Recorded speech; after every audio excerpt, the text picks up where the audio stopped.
Hey everyone, this is Aki. So IRS is accepting tax returns for 2022 and their IRS Free Filing program is open right now. If you go to irs.gov, click on File, you can either click on the File Your Taxes for Free option right there and use free guided tax preparation. Here under Browse All, you will have 11 IRS Free File online offers. Now this year what's different is that they have this IRS Free File program, like these offers, two different offers for the same tax software company. For example, here you have offer 2 of 2, 1 of 2, and the difference many times is that one offer is for any age, the other one is for 65 or 66 and older. What I don't like sometimes when you have like this offer from the same company and this one not next to each other, so you have trouble comparing it.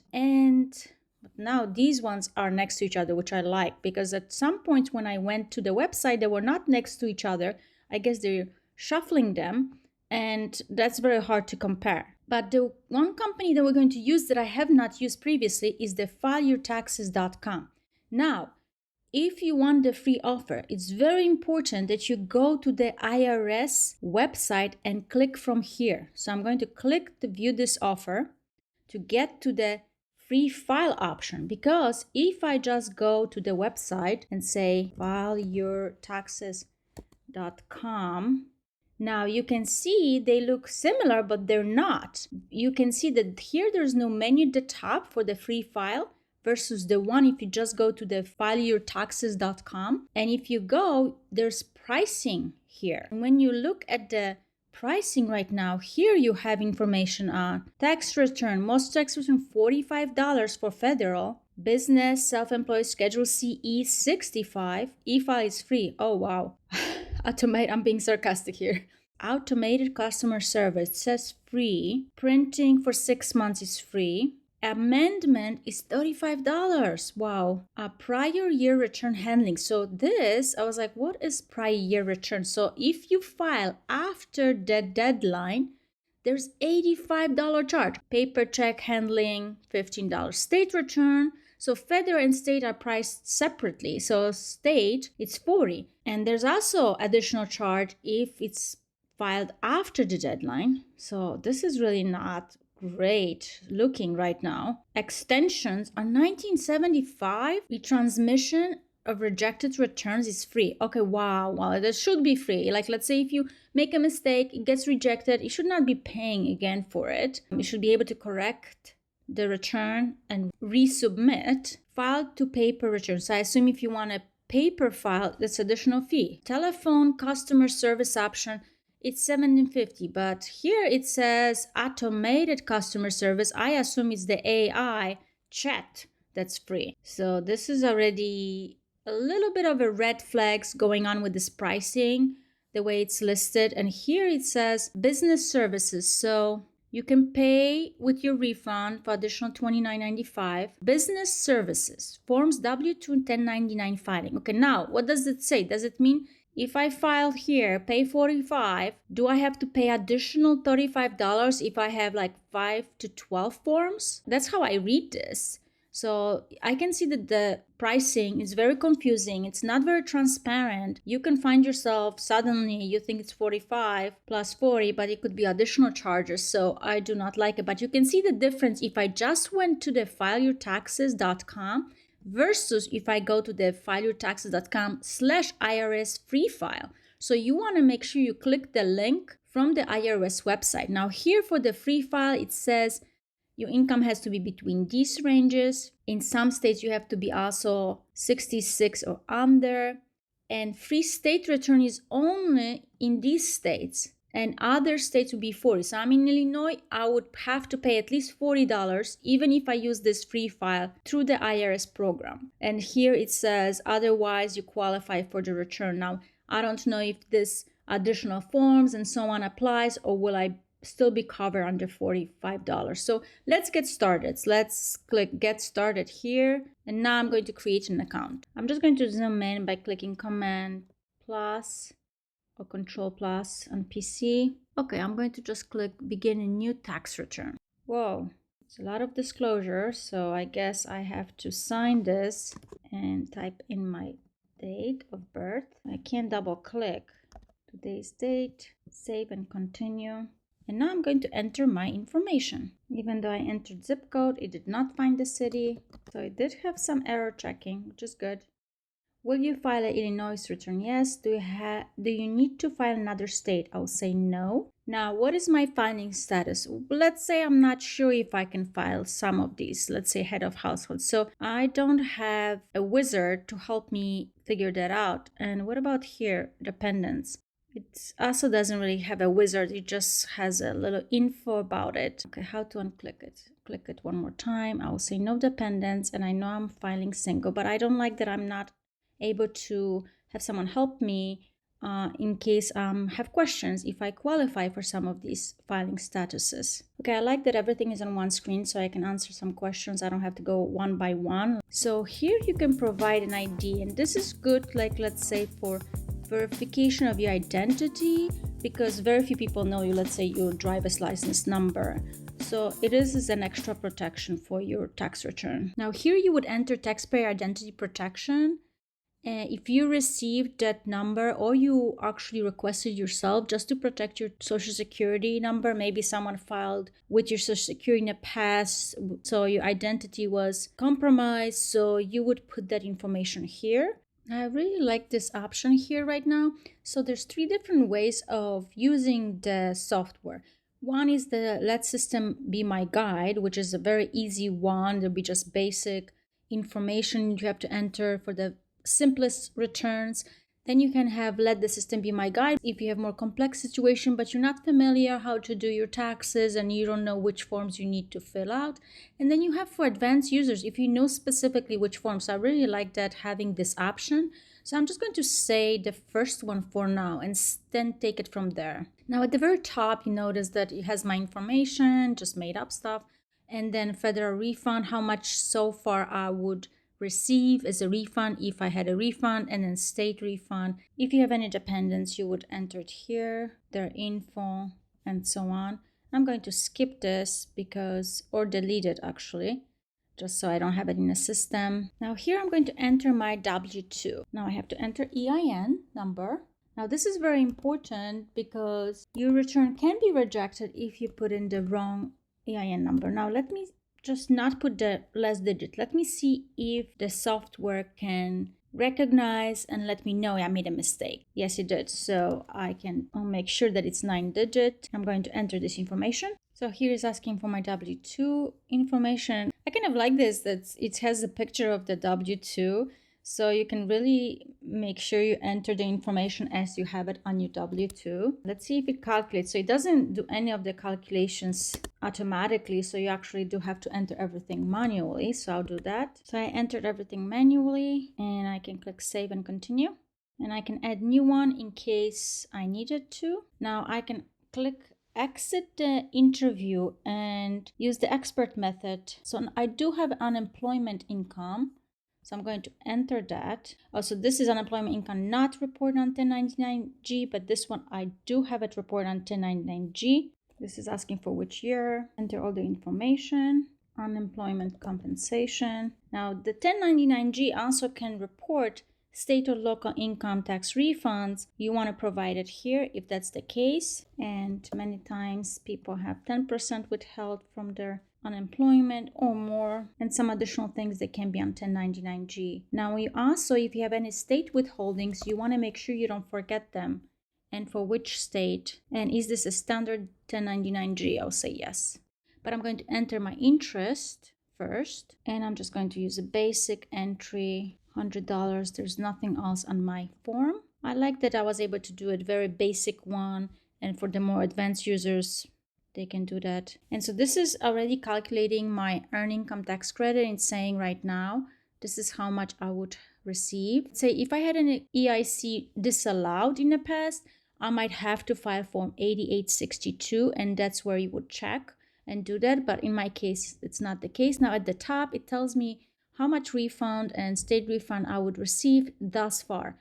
Now let's see if I can view my form PDF. Oh, I can. So this is good. So gives you a preview of what you got so far. So this is really helpful. I like that. That's really helpful. Now, education expenses. Yes, I did have some, so I'm going to enter it here. Was I a student at least half time? No, it was just a class that I took. I didn't take the AOC, American Opportunity Tax Credit. Did I finish 4 years of school? Yes, I have. These questions refer to the American Opportunity Tax Credit, which is more valuable, but there's also lifetime learning credit, which in our case, Jane should receive. So you have to answer these questions as they relate to the student. Now, here is asking about my expenses. So I'm going to tell about the expenses on the form that are paid to the institution. Now, if you had any other expenses, and here's some information which is a bit overwhelming, but that would not be on the form, you would specify it here, but I just had everything on the form. And here it's also asking about scholarship. If you're receiving a scholarship, you would want to provide that here. And there's some help as well. And again, it's very overwhelming,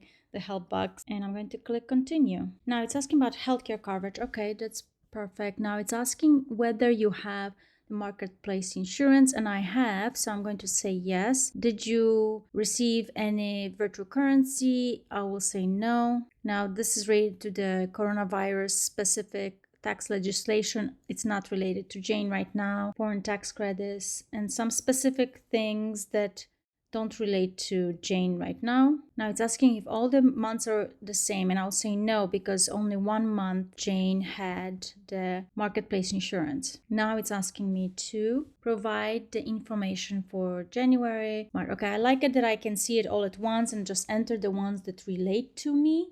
Let's see if this will calculate the annual numbers, all the months. Click save and continue. Oh my gosh, don't tell me I have to put zeros everywhere. So I do. Oh, busy work. Now it's asking me some state information that I have to provide.